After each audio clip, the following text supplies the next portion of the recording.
Assalamu alaikum. Today we would be working on question 6 of A Levels Math 9709 May June 2024 paper. In this question we have to sketch a graph of cosecant half x which is equals to e to the power of x minus 3, and we have to show that this graph has exactly one root denoted by alpha, and the interval for the value of x is between 0 and pi.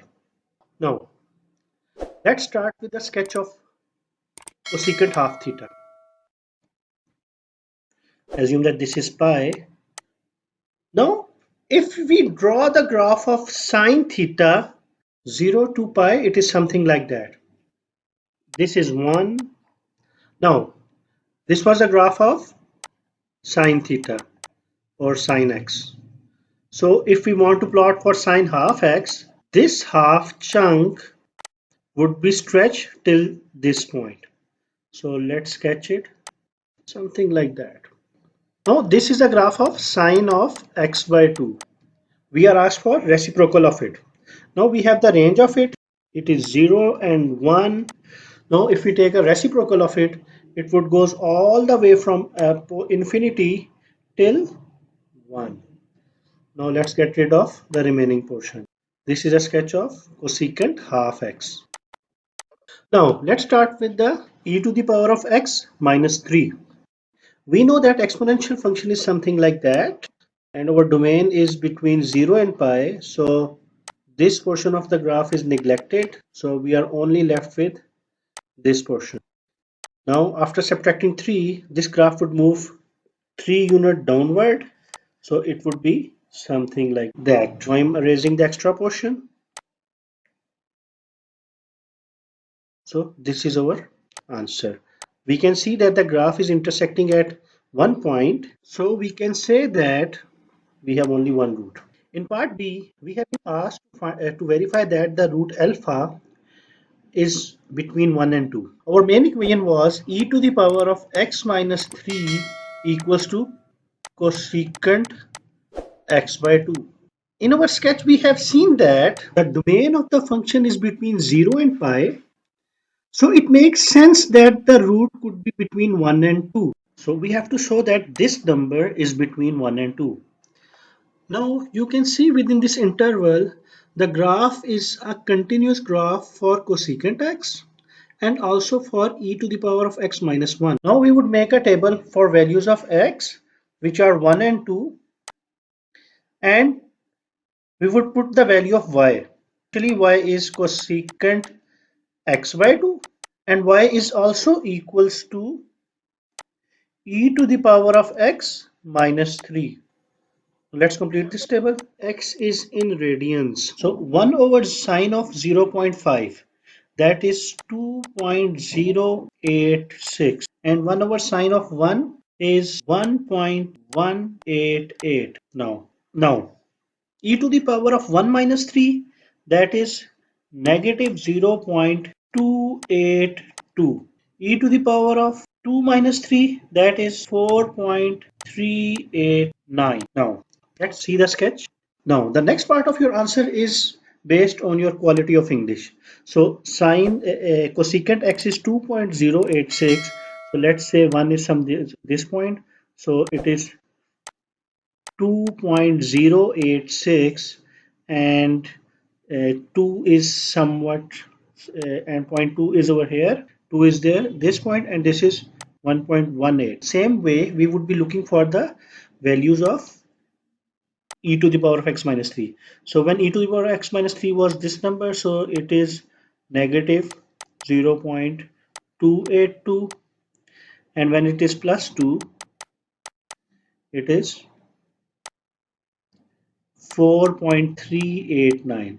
We can also say, since the graph is continuous in the interval and this graph is also continuous in this interval, so they must be intersecting at the point which is between 1 and 2. In part C,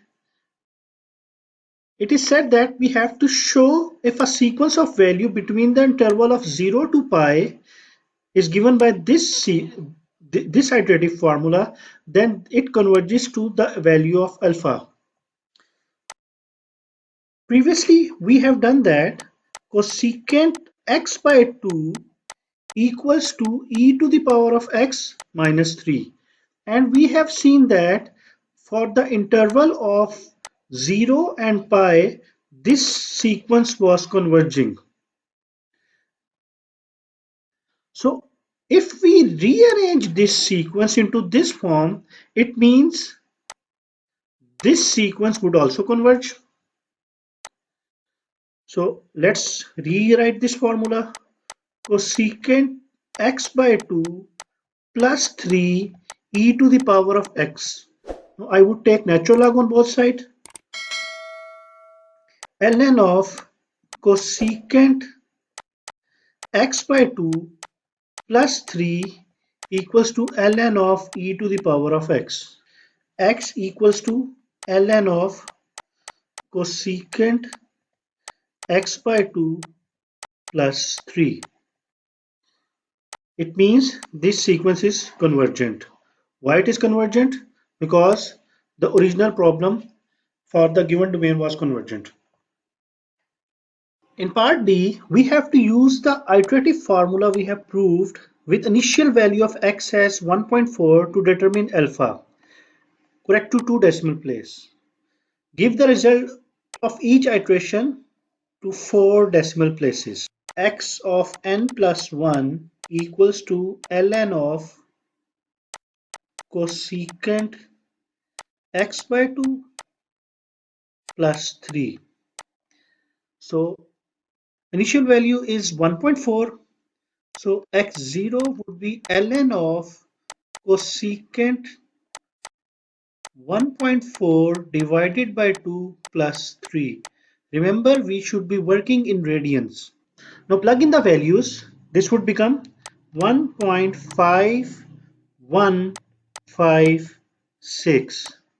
Now for x1, we would do ln of cosecant of 1.5156 plus 3 is equals to 1.494.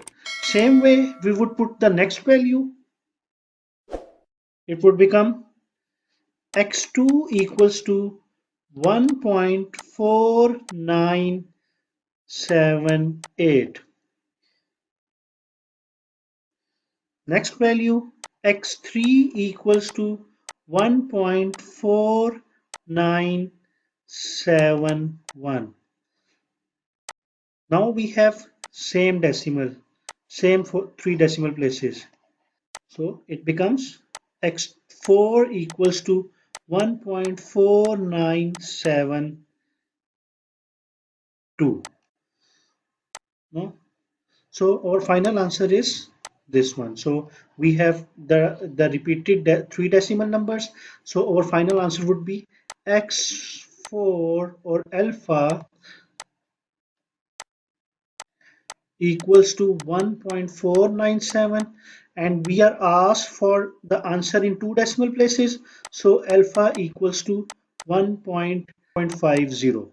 In the next part, state the minimum number of calculated iteration needed with this initial value of alpha to determine collect to 2 decimal places. So we have done 4 iteration. So our answer would be 4.